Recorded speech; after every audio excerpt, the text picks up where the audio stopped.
Olá, bem-vindos à Igreja no Mundo, o programa da Fundação AIS, a ajuda à Igreja que sofre aqui na sua televisão. Sou Paulo Airo e espero contar com a sua companhia aí desse lado ao longo dos próximos 50 minutos.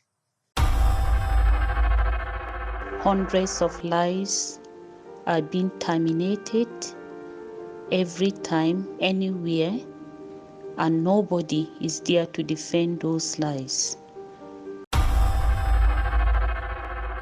Não há ninguém que defenda estas vítimas. Este lamento, este grito é de Maureen Ayue.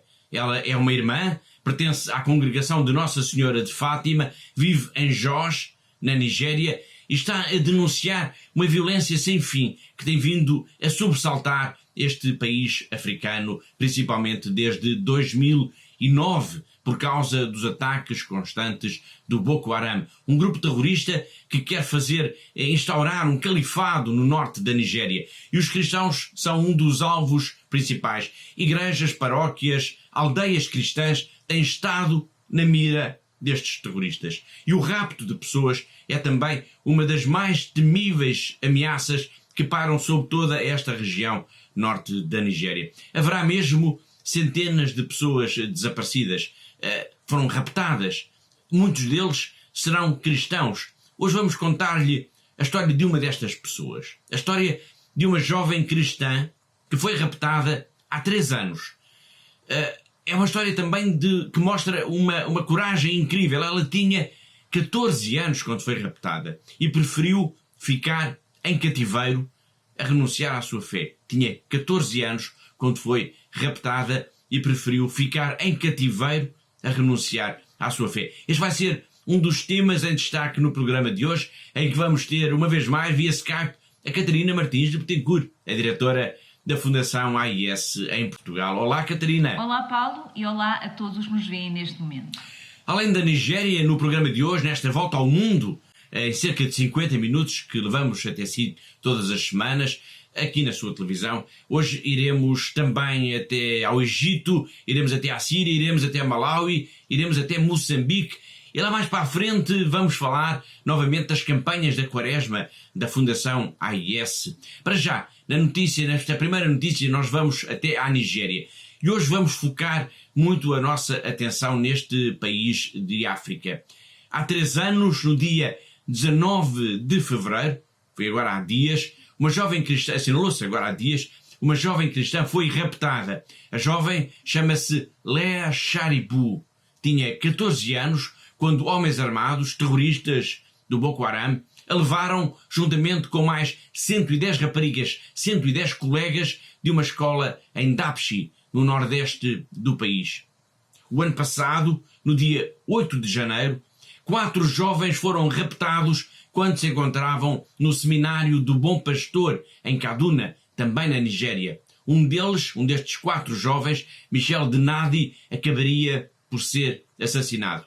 Estes são apenas 2 exemplos, 2 histórias entre muitas que poderíamos contar e que mostram como é terrível, por vezes dramática mesmo, a vida dos cristãos na Nigéria.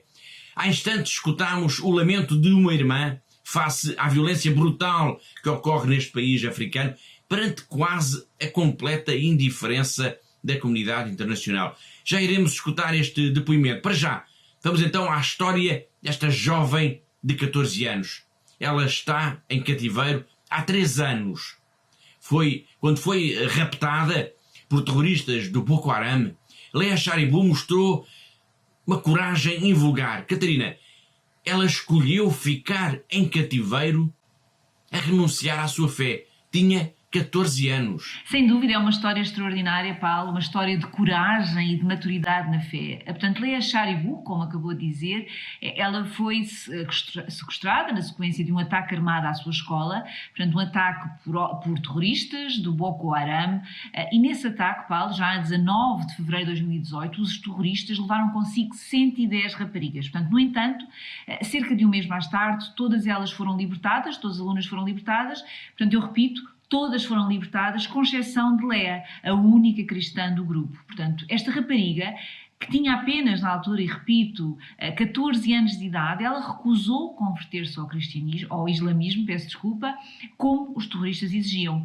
Ela preferiu ficar em cativeiro a renunciar à sua fé. Bom, um cativeiro que se arrasta há já longos 3 anos. Onde está? Como está? O que lhe aconteceu? É o que todos, no fundo, querem saber, a começar pela sua família, claro. A Fundação AIS contactou, entretanto, com amigos dos pais de Leah Sharibu para procurar resposta a todas estas questões. E recebemos algumas informações. A mais importante, Catarina, a mais importante de todas, é que Leah estará viva. Sim, é verdade. E essa é de facto a informação mais importante. Leah Sharibu está viva, tudo aponta nesse sentido, embora não se saiba exatamente sequer onde é que ela está neste momento. Segundo Kila Abate, um dos responsáveis pela Leah Foundation, uma instituição criada entretanto para ajudar a família a reaver a jovem cristã e que nos respondeu a uma série de perguntas que lhe fizemos sobre Leah Sharibu.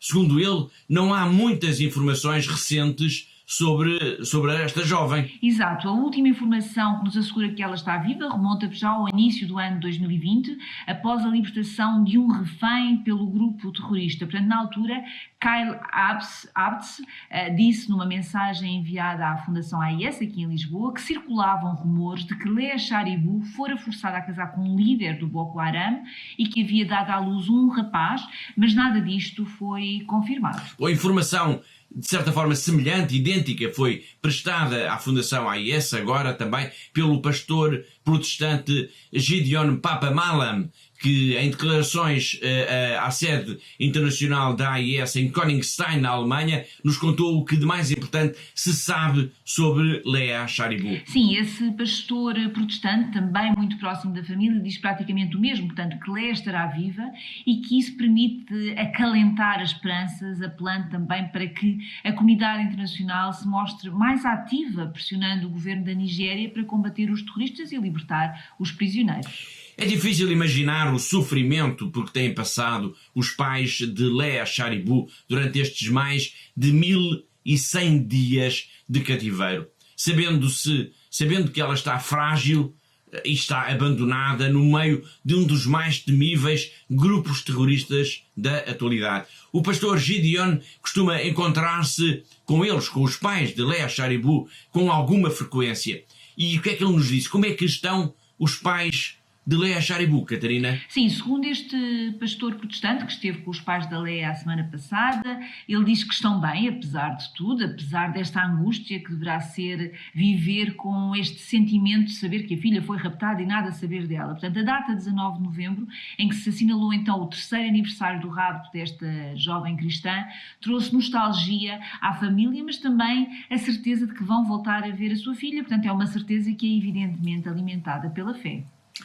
Agir pela libertação de Leah Sharibu e de todos os cristãos cativos do Boko Haram, de todas as pessoas que estes terroristas aprisionaram nos últimos anos, é o apelo que este pastor, Gideon Papa Malam, que é também porta-voz da família de Leah Sharibu, nos fez chegar num vídeo que gravou de propósito para a Fundação AIS.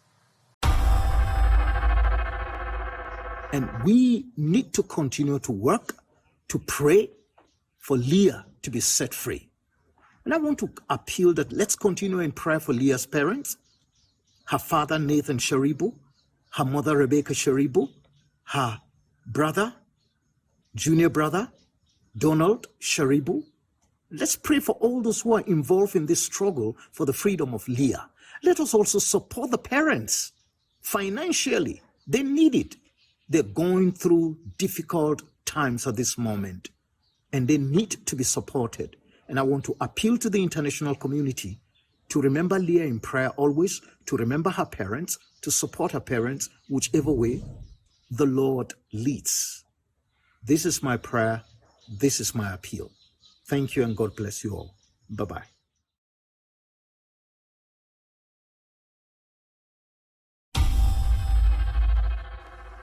No início do programa, escutámos o lamento de uma irmã da congregação de Nossa Senhora de Fátima, em Jos, na Nigéria, por causa da violência sem fim que se está a verificar neste país africano, especialmente no norte do país. Há pouco falámos do caso de um outro rapto, do rapto de um jovem seminarista que acabou, Catarina, por ser assassinado. Chama a sua atenção para esta história, que é também uma história extraordinária.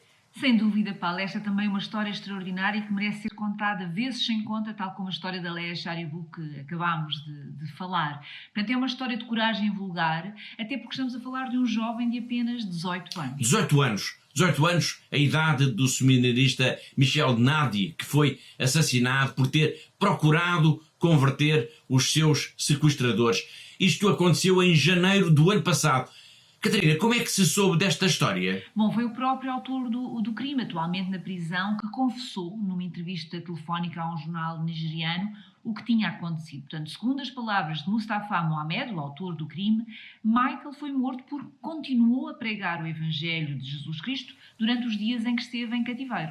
Bom, para situar os nossos telespectadores, eu recordo que Michael foi sequestrado por homens armados no Seminário do Bom Pastor em Kaduna, no dia 8 de janeiro de 2020. Há um ano, portanto, juntamente com 3 outros seminaristas, 3 outros colegas. Michel Nadi acabaria, porém, por ser assassinado. Os outros seriam libertados. Mas, afinal, porquê é que este seminarista, Catarina, porquê é que ele foi assassinado? Bom, ele assumiu-se como um líder de um gangue com mais 4 dezenas de membros. Portanto, Mustafa contou então a este jornal que desde o primeiro instante em cativeiro este jovem seminarista procurou convertê-lo, não lhe dando um momento de paz. E foi porque não gostou disso que decidiu matá-lo. Ou seja, a ousadia de Michael incomodou de tal forma o líder deste gangue que acabou por lhe ser fatal. Gangues que são um problema muito sério na Nigéria hoje em dia. É um problema de facto muito, mas mesmo muito sério, Paulo. Portanto, há cada vez mais notícias de pessoas raptadas cujas vidas só são poupadas se alguém pagar um resgate, o dinheiro que é pedido à família. Portanto, e há cada vez mais pessoas na igreja que são vítimas destes atos criminosos. E será um tema que iremos abordar seguramente em próximos programas. Falámos de Michael, um seminarista que tinha apenas 18 anos de idade. Dom Inácio Kaigama é um bispo nigeriano que é responsável também por um seminário, neste caso o seminário de Jos. E como ele nos vai dizer já de seguida, o futuro dos jovens que querem dedicar-se ao sacerdócio, que querem dedicar-se à igreja, depende e muito da ajuda que lhe pudermos dar.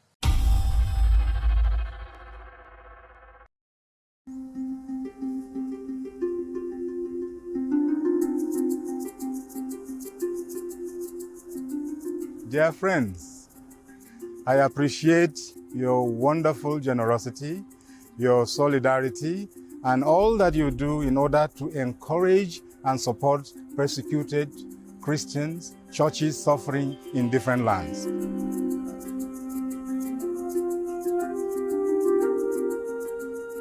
Our faith is tested, and we want to stand strong. With you supporting, with you on our side, with you helping us, we shall overcome. As instructors, sometimes it's research. Yes. I wish you the best in your endeavors.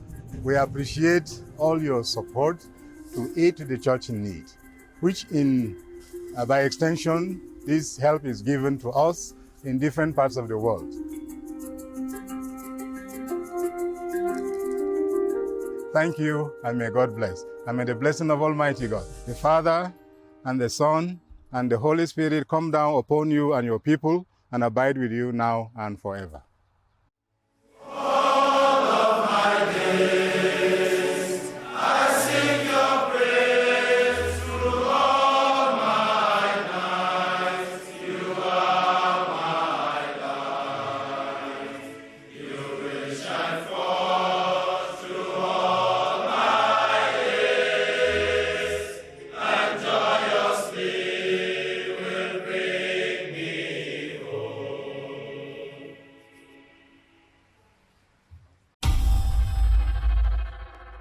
Vamos continuar na Nigéria. A irmã Maureen, que pertence à congregação de Nossa Senhora de Fátima, que logo no início que nós escutámos, nós ouvimos-la num pequeno trecho da sua declaração. A sua voz pausada, com a sua voz pausada, ela estava a denunciar o clima de terror e de violência que existe na Nigéria. Ela diz que os ataques dos terroristas são algo que está a sobressaltar por completo a vida da comunidade cristã e não só na Nigéria. E diz mesmo que os terroristas têm até, por exemplo, armas melhores do que os próprios soldados do exército. A situação é dramática e ela pede ajuda. Ela pede a nossa ajuda.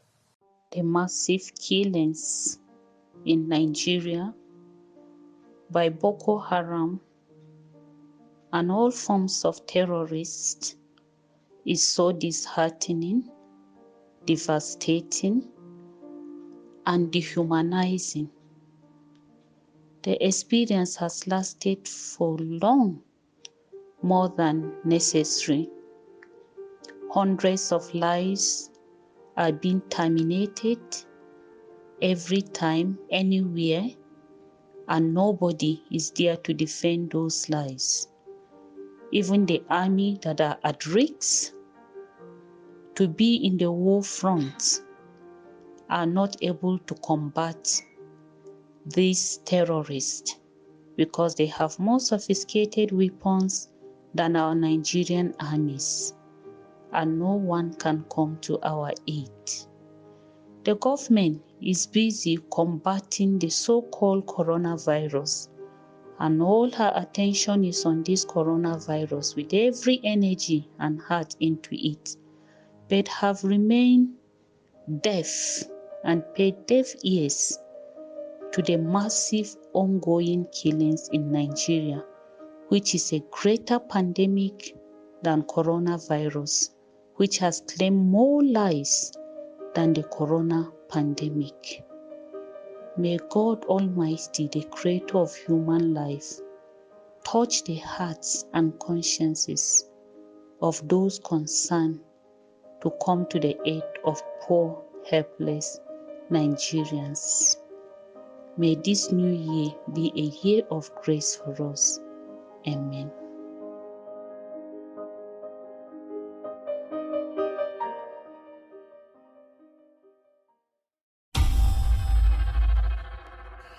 Estivemos a falar da Nigéria a propósito da violência de um grupo terrorista, do grupo Boko Haram, um grupo jihadista que procura erradicar, de alguma forma, a presença cristã nesta região da Nigéria e que procura radicalizar toda esta zona deste país africano.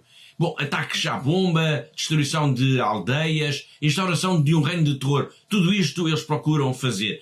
Começámos a falar da Nigéria a propósito também do 3º aniversário do rapto, do sequestro de uma jovem cristã, Leah Sharibu. Ela tinha, recordo uma vez mais, ela tinha 14 anos quando foi raptada. Mas no outro país, a milhares de quilómetros de distância da Nigéria, o rapto de jovens raparigas cristãs, algumas delas também com 14 anos, como é o caso, por exemplo, de Uma Yunus, é também uma cruel realidade do dia-a-dia.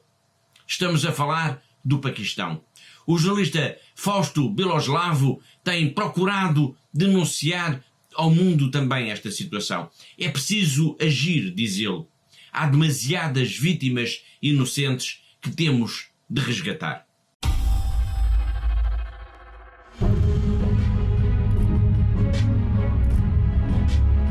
Rapite, stuprate, convertite a forza e costrette a sposare i loro sequestratori musulmani. Ogni anno oltre 1 migliaio di spose bambine cristiane e di altre minoranze religiose subiscono questo ingiusto e tragico destino in Pakistan. Uma, portata via a 14 anni, è ancora nelle mani del marito orco.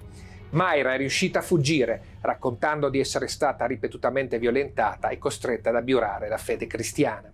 Asma è morta a causa delle ferite provocate dall'acido gettato in faccia per il rifiuto di sposare un musulmano. Autorità e tribunali troppo spesso chiudono un occhio o danno ragione agli avvoltoi, come la comunità cristiana chiama gli islamici che rapiscono le spose bambine. L'Occidente politicamente corretto e le eroine di Me Too non si occupano di questi casi troppo lontani dai riflettori di Hollywood. Per questo dobbiamo dare una mano ad aiuto alla Chiesa che soffre, che si batte per le giovani cristiane dimenticate del Pakistan. Sarà un Natale difficile a causa del nemico invisibile che ci circonda, un motivo in più per pensare anche a chi sta peggio di noi.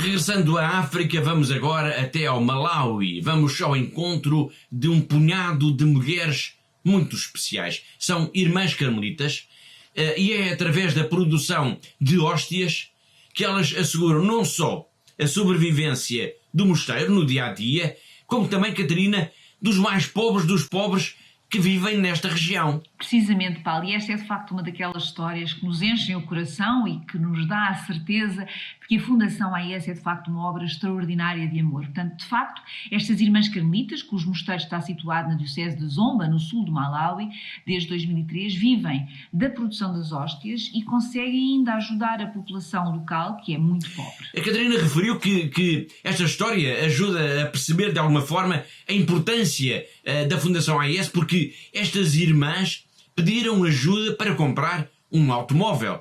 Mas porquê é que estas religiosas de vida contemplativa precisam de um automóvel? Bom, elas precisam de um carro para o transporte de farinha que utilizam para a produção das hóstias. Portanto, o carro que existia no mosteiro estava tão velho e tinha ido tantas vezes à oficina que já não havia muito mais a fazer por este carro e então as irmãs carmelitas decidiram pedir ajuda. Portanto, elas escreveram-nos à Fundação AIS, contaram o seu problema e perguntaram se nós podíamos ajudar. Bom, foi um pedido de ajuda e foi uma ajuda concedida. Sem dúvida, Paulo. Portanto, agora estas irmãs já conseguem garantir que têm sempre farinha para a produção das hóstias, o que lhes permite alimentar também muitas das pessoas destas zonas mais pobres que vivem nesta região, na diocese de Zomba, portanto, no sul do Malawi.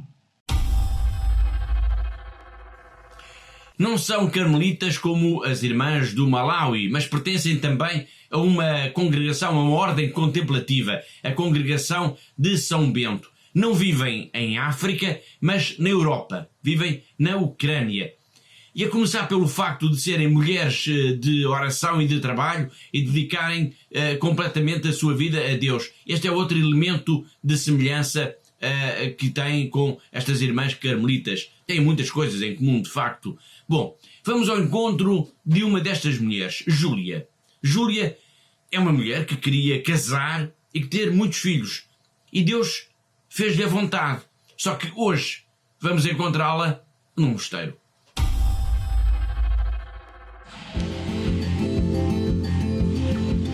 Привіт! Мене звати Юля. Я є з України. Країни, яка дуже витерпіла. Комуністичні революції, великий голод, війни. Деяким здається, що це зло не має кінця. Але я досвідчила любові, яка перемагає зло і дарує надію. І ця любов привела мене тут. Завжди молилася про доброго чоловіка, про дітей, про велику сім'ю. Господь вислухав мене. І Ісуса отримала як нареченого. Як монахиня Кляра живу з іншими сестрами в контемпляційному ордені. Покликанням нашим є неперестанним прославлення Господа. Молитвою і працею, яку завжди виконуємо сумлінно. Бо віримо, що маленькі речі ведуть до великих. Навіть якщо наша праця зовнішньо не виглядає прекрасно. Але для нас вона прекрасна, бо ми її присвячуємо для Господа. Хоч для світа є ми невидимі, але молимося за нього щоденно. І випрошуємо у Бога любов для всіх людей. Це є наше покликання. Але благодаті в Бога та людей можемо випросити, дякуючи вашій допомозі. Дякуємо ICN.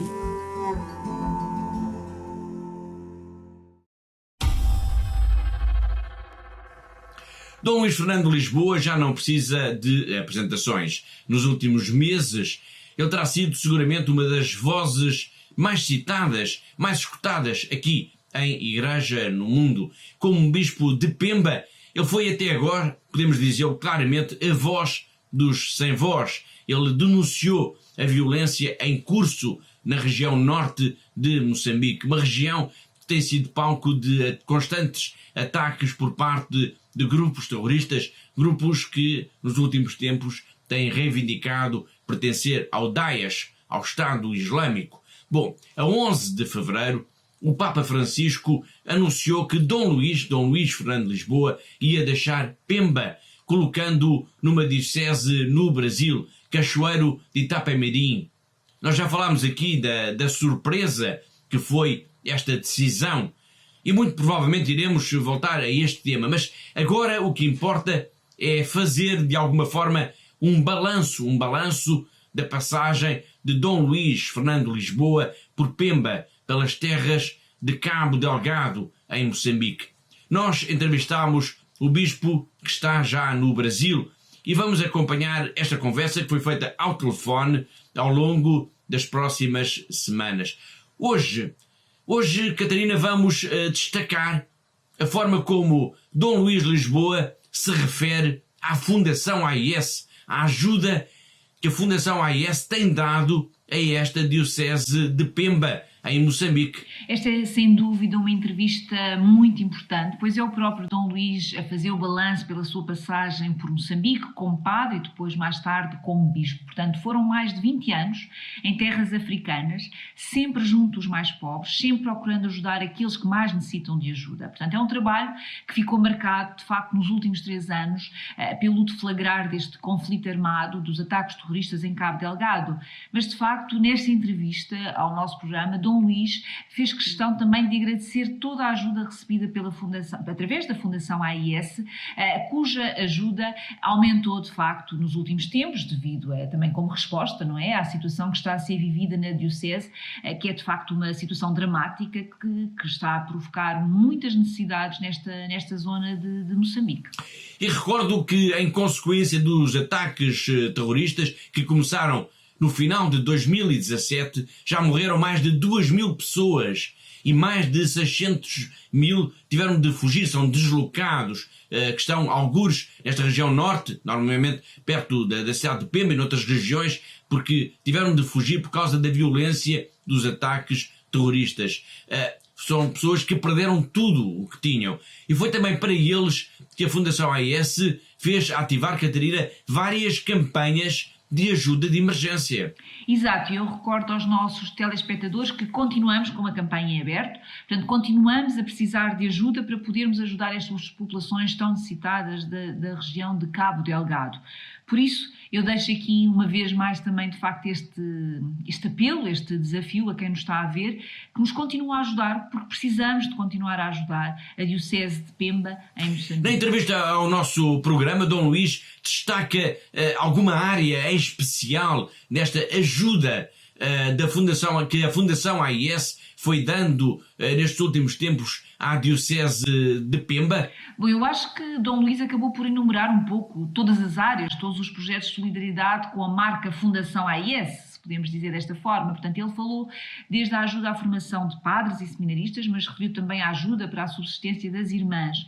Ele falou, por exemplo, na compra de material agrícola, que permite então às populações deslocadas cultivarem os seus próprios alimentos, e destacou que esta ajuda ganhou agora um novo ímpeto com a guerra que atingiu esta zona norte de Moçambique. Portanto, são palavras muito simpáticas e que eu gostaria de oferecer, digamos desta forma, portanto, transmitir a todos os nossos benfeitores e amigos.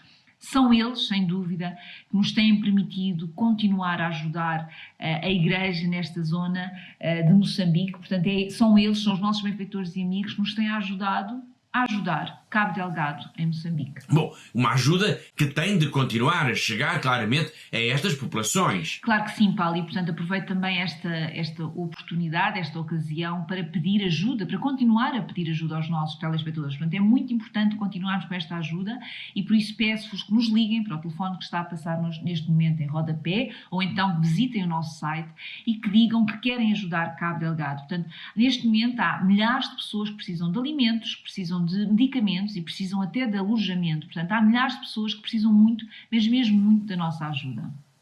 Muito bem, melhor do que tudo o que podemos dizer é ouvir o próprio Bispo Dom Luís Fernando Lisboa a agradecer a ajuda, a solidariedade da Fundação AIS para com o povo de Cabo Delgado, em Moçambique.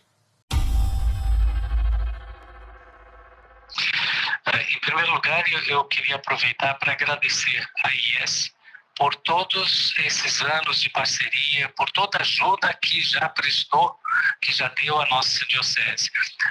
Da IES e daqueles que colaboram com a IES, nós já recebemos carros para os missionários, nós já recebemos ajuda para a formação de padres e seminaristas, para retiros, ajudas de subsistência para irmãs, projetos, agora no tempo da guerra, projetos para alimentação da população deslocada, projeto de compra de material agrícola para o pessoal deslocado, e estamos ainda com alguns projetos em pleno desenvolvimento. Nesse tempo da guerra, a IES tem nos ajudado muito com vários pequenos projetos que têm possibilitado o nosso pessoal missionário trabalhar e levar o socorro às vítimas dessa guerra. Agora vamos até ao Iraque, país que se prepara para receber já no dia 5 de março, faltam poucos dias, a visita do Papa Francisco. O Papa vai estar na região norte, nas terras bíblicas, onde os cristãos sempre viveram, mas de onde foram expulsos em agosto de 2014 pelos jihadistas do Daesh, o grupo terrorista que se auto-intitula Estado Islâmico. E já hoje falámos várias vezes deste grupo terrorista. Os nossos colegas do Rome Reports fizeram uma peça sobre esta visita, a importância desta visita para a comunidade cristã, destacando também o trabalho da Fundação AIS, o trabalho que a Fundação AIS tem realizado ao longo dos últimos anos e que tem permitido aos poucos o regresso dos cristãos às suas casas, às suas aldeias e vilas nesta região de Nínive. Já vamos ver este trabalho, mas antes, Catarina, importa de alguma forma dizer que a visita do Santo Padre ao Iraque está a ser aguardada com muita expectativa e também, podemos dizê-lo, com muita esperança. Mas esta viagem, apesar disso, vai trazer consigo também memórias muito dolorosas, vai reavivar memórias muito dolorosas. Sem dúvida, Paulo. Portanto, vai ser um reavivar de memórias dolorosas, muito dolorosas, porque vai ser uma viagem ao epicentro do ataque jihadista às comunidades cristãs. Portanto, é um ataque que começou em agosto de 2014. Portanto, os cristãos foram forçados a fugir e, portanto, no início do mês de agosto de 2014, os cristãos que viviam na Planície do Nínive, que é a zona que o Papa agora irá visitar, tiveram de fugir. Calcula-se que fugiram cerca de 120 mil cristãos e fugiram com a roupa que traziam no corpo. E lembrar isto, evidentemente, é sempre doloroso, é como que avivar uma ferida que ainda não cicatrizou. Desde então, desde agosto de 2014, podemos dizer que, em grande medida, para todas estas famílias cristãs têm conseguido sobreviver graças à ajuda da comunidade internacional, porque são famílias que estão deslocadas, estão fora dos seus locais de trabalho, de onde sempre viveram. São famílias que vivem graças a essa solidariedade também da Fundação AIS. Exato, e a viagem do Papa ao Iraque vai ser também um sinal de solidariedade para com os cristãos que tanto sofreram e sofrem nesta região. Portanto, esta viagem do Papa é também um sinal de conforto. Portanto, o Papa nunca esqueceu os cristãos iraquianos e tem incentivado todo o esforço que a Fundação AIS tem feito nesta ajuda da reconstrução das casas, das igrejas, das estruturas, das aldeias e vilas que foram arrasadas pelos jihadistas. Bom exemplo disso, Catarina, e eu penso que os nossos telespectadores se recordarão desse episódio, foi o leilão pelo Papa Francisco de um automóvel desportivo que a marca Lamborghini lhe ofereceu. Sim, é um leilão que já falámos aqui várias vezes no nosso programa. Portanto, ao mandar leiloar este carro desportivo de luxo e oferecer uma parte das suas receitas à Fundação AIS como contributo para o esforço desta recuperação das casas e igrejas na planície do Nínive, o Papa mostrou que está muito próximo da AIS, mas também, e se assim o posso dizer, também está muito próximo deste esforço solidário que todos nós temos feito pelos cristãos que sofrem, pelos cristãos que mais sofrem, pelos cristãos que são perseguidos no mundo. Obrigado, Catarina. Vamos então ver essa peça que os nossos colegas do Rome Reports sobre a viagem do Papa ao Iraque, uma viagem que começa já na sexta-feira, dia 5 de março. Apenas uma nota, neste trabalho aparece Regina Lynch, que é a nossa colega da AIS e que vai também acompanhar o Papa Francisco nesta viagem tão importante e que está a ser aguardada com tanta expectativa.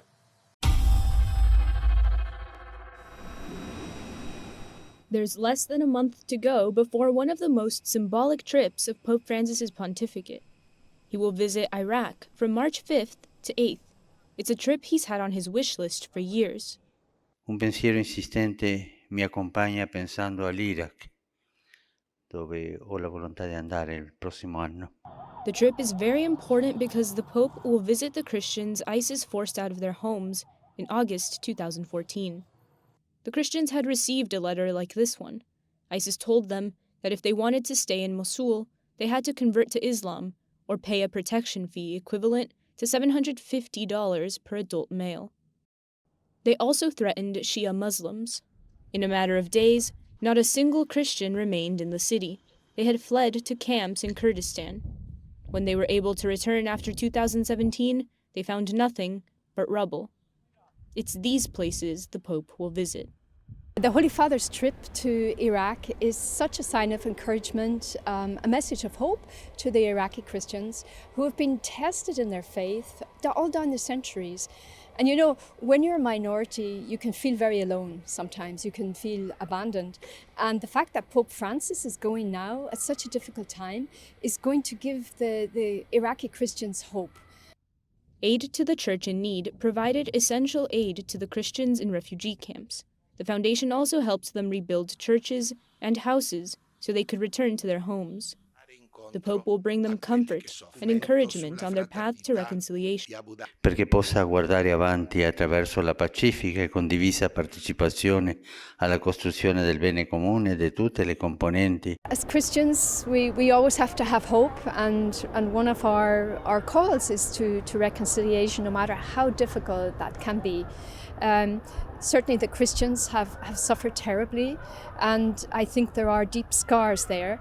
But we try to encourage them ourselves when we handed over a repaired house to a family, a Christian family. We also gave them an olive tree to plant as a sign of reconciliation. During his 4-day trip, the Pope will also visit the land of Abraham, and the holy city of Nayef, the third most important city for Shia Muslims. There he will meet with the Grand Ayatollah Ali al-Sistani.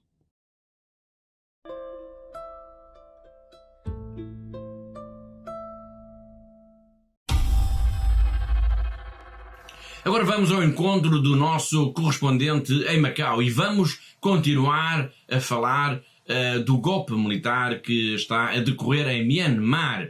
Um tema que está a ser seguido, como já vamos ver de seguida, com muita atenção e preocupação também em Macau, porque em Myanmar existe uma comunidade luso-descendente, como o José Miguel Encarnação, o nosso correspondente em Macau, nos vai contar já de seguida. Continuam as manifestações em Myanmar contra a tomada do poder ocorrida há quase um mês pela junta militar. Depois do Papa Francisco ter revelado consternação perante a situação que se vive na antiga Birmânia, eis que os católicos do país, de certa forma coadjuvados pelos seus bispos, juntaram-se aos protestos, algo não muito habitual, uma vez que são um grupo religioso minoritário.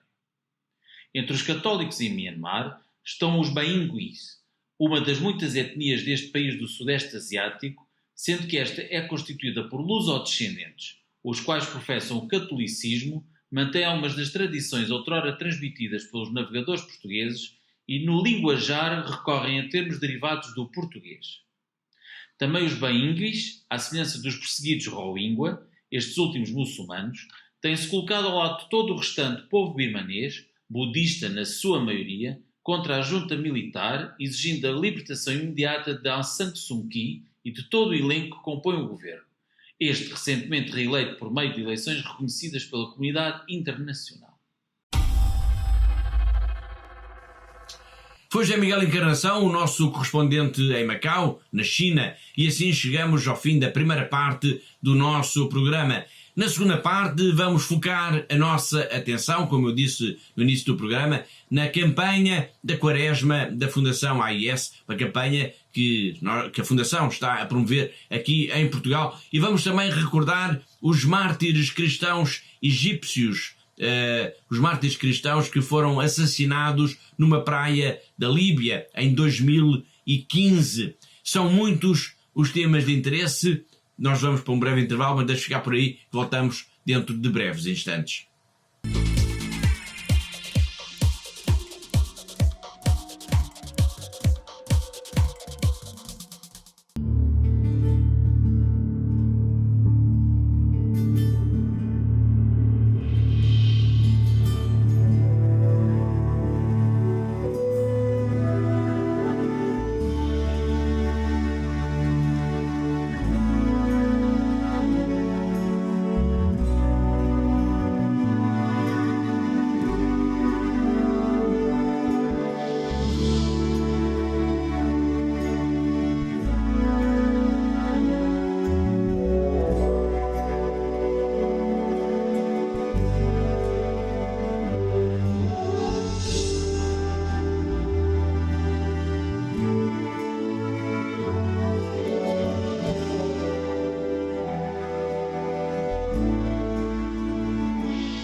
A Fundação AIS é uma organização que está no coração do Papa Francisco. Ajuda milhões de cristãos em todo o mundo, desde as crianças que vivem na miséria aos que enfrentam guerras e perseguições. Milhares de projetos em mais de 140 países procuram ajudar todos aqueles que já não têm a quem pedir ajuda. Para continuar este grande trabalho, a sua ajuda é essencial. Visite agora a página fundação-ais.pt e faça o seu donativo. fundação-ais.pt. Faça o bem ainda hoje.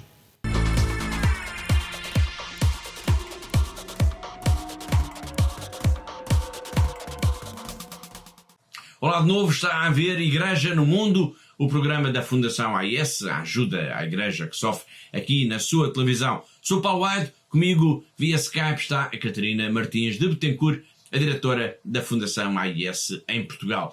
Nesta segunda parte de Igreja no Mundo, vamos recordar para os nossos telespectadores que temos várias campanhas em curso nesta Quaresma. Campanhas essencialmente vocacionadas para a oração. Há uma proposta de oração do terço pelo fim da pandemia e pelos cristãos perseguidos, e há uma campanha de sensibilização e também de oração com os mártires e heróis por amor.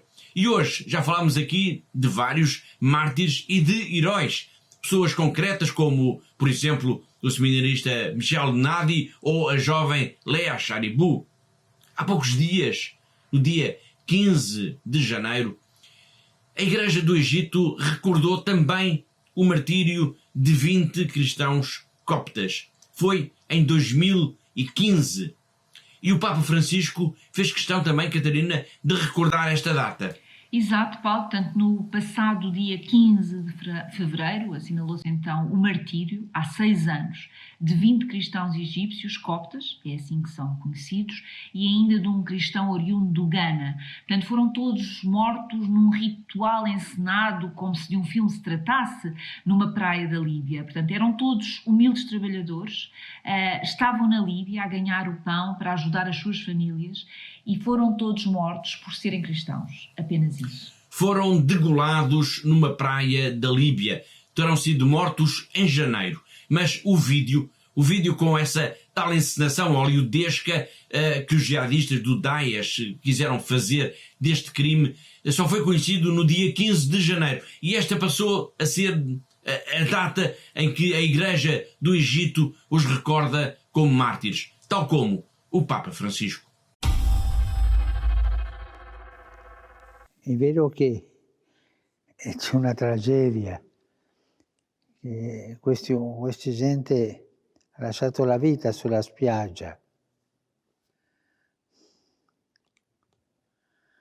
ma è vero anche che la spiaggia è stata benedetta del sangue loro, ma è vero più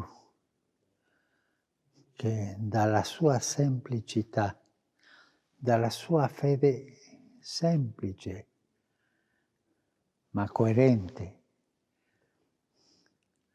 hanno ricevuto il dono più grande che può ricevere un cristiano, la testimonianza di Gesù Cristo fino alla vita. Ringrazio Dio nostro Padre perché ci ha dato questi fratelli coraggiosi. Ringrazio lo Spirito Santo perché ha dato loro la forza e la coerenza di arrivare alla confessione di Gesù Cristo fino al sangue. Ringrazio i vescovi, i preti della Fratella Chiesa Copta, che li ha allevato, li ha insegnato a crescere nella fede. E ringrazio le mamme di questa gente, di questi 21 uomini che gli hanno allattato la fede. Sono le mamme del popolo santo di Dio che trasmettono la fede in dialetto, il dialetto che va oltre le lingue, il dialetto delle appartenenze. Já na reta final do nosso programa vamos então recordar essas propostas de oração da Fundação AIS para esta quaresma. Propostas sempre com esse propósito de lembrar os cristãos perseguidos no mundo e dada também a situação tão grave que se vive ao nível da saúde, lembrar também os doentes, os seus familiares e todos os que tratam da saúde das pessoas que sofrem com a pandemia do coronavírus. Médicos, enfermeiros, bombeiros, auxiliares, todos eles estão, Catarina, digamos, presentes nestas propostas de oração da Fundação AIS. Sim, de facto o objetivo é pôr os cristãos, os portugueses, a rezar o texto durante a quaresma pelos cristãos perseguidos, mas também pelo fim da pandemia do coronavírus. Portanto, já na semana passada dissemos aqui no nosso programa, mas gostaria de o repetir, nunca é demais repetir, que é importante sublinhar esta ideia. Portanto, a pandemia agravou ainda mais a situação de muitos cristãos que vivem em países muito pobres. Portanto, era uma situação já trágica, porque são uma comunidade muito pobre, e agora com a pandemia tornou-se ainda mais trágica. As consequências devastadoras para a economia por causa da pandemia do coronavírus estão a atingir os mais pobres em muitos países. Exato, e muitos desses mais pobres são cristãos, Paulo, e estão quase que abandonados, são pobres, não têm recursos, e se não fosse de facto a Igreja, estariam completamente abandonados. E nós temos de os socorrer, e por isso deixo aqui este pedido, acima de tudo, um apelo. Temos de socorrer estes nossos irmãos e por isso, por favor, ajudem-nos a ajudá-los. Rezar e ajudar são, pois, dois dos pilares da missão da Fundação AIS. E nesta quaresma procura-se então mobilizar a comunidade cristã para rezar pelos cristãos perseguidos, não esquecendo nunca a situação trágica que se vive por causa da pandemia do coronavírus. Uma das sugestões, Catarina, é rezar com um calendário muito especial. Sim, é de facto um calendário muito especial, podemos dizer desta forma. Portanto, durante a quaresma, a Fundação AIS procura honrar todos aqueles que heroicamente têm oferecido as suas vidas a Deus e aos seus irmãos. E hoje, como o Paulo disse, portanto, já falámos aqui de várias pessoas, de testemunhos, de exemplos, de várias pessoas simples como nós, mas que levaram a sua fidelidade a Cristo a tal ponto que só podemos dizer que são verdadeiros heróis. Portanto, rezar com eles, rezar por eles, será certamente, de facto, uma experiência riquíssima neste tempo tão importante que é a quaresma. Para quem quiser associar-se à Fundação AIS nestas propostas de oração do terço pelos cristãos perseguidos, de oração pelo fim da pandemia, de oração com os mártires e heróis por amor, Catarina, o que é que precisa de fazer? Bom, só precisa de nos ligar, a dizer que quer receber o seu calendário, quer receber esta oferta deste calendário da Quaresma, com estas histórias extraordinárias de homens e mulheres que fizeram da sua fidelidade a Jesus a coisa mais importante das suas vidas. É apenas um livrinho, mas é um livrinho extraordinário que todos devemos ter na nossa mesa de cabeceira. Portanto, rezar com estes mártires e heróis por amor vai fazer de nós seguramente melhores cristãos. Para contactar com a Fundação AIS para pedir esse livro com essas histórias, o melhor, penso eu, é mesmo o telefonar. Bom, Paulo, basta entrar em contato connosco ou através do número de telefone ou então ir diretamente à nossa página de internet e descarregar este calendário. Os que não puderem então descarregar através da internet, convido-vos a ligar-nos e nós enviaremos este livrinho gratuitamente. Obrigado uma vez mais, Catarina. Rezar com os mártires e heróis por amor é então a proposta da Fundação AIS para esta quaresma.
Mesmo no final do programa vamos lembrar a mensagem que o Santo Padre enviou ao mundo em dezembro do ano passado. Foi apenas há pouco mais de 2 meses e foi também sobre a oração.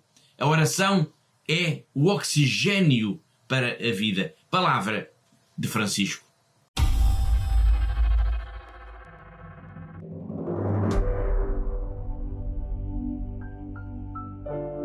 El corazón de la misión de la Iglesia es la oración. La oración es la llave para que podamos entrar en un diálogo con el Padre. Cada vez que leemos un pequeño pasaje del Evangelio, escuchamos a Jesús que nos habla. Conversamos con Jesús. Escuchamos a Jesús y respondemos. Y esto es la oración.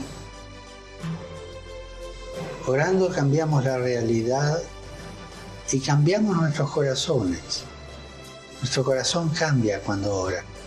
Podemos hacer muchas cosas, pero sin oración no funciona. Recemos para que nuestra relación con Jesucristo se alimente de la palabra de Dios y de una vida de oración. In silenzio tutti. Ognuno prega col cuore.